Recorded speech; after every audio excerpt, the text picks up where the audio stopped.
nešto čudno, valjda bi se sjećao da sam zapravo umro.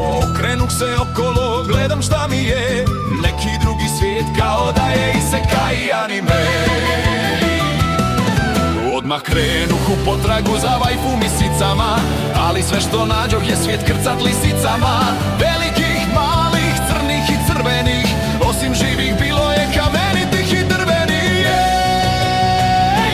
Ne treba mi alkohol, ne trebaju mi žene u novome svijetu. Kicunjare su oko mene, pitome lisice hoće da se maze i od zime krznom da me paze. Ne treba mi alkohol, ne trebaju mi žene u novome svijetu. Kicunjare su oko mene, pitome lisice hoće da se maze i od zime krznom da me paze. To su te kicunjare, oj, hej!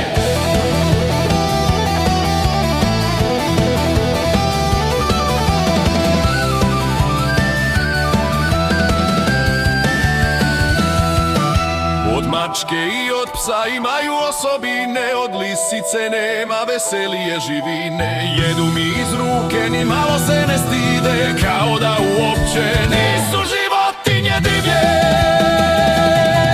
Kicunjare su to neopisive ljepote, kod kojih nema ugriza ni bjesnoće.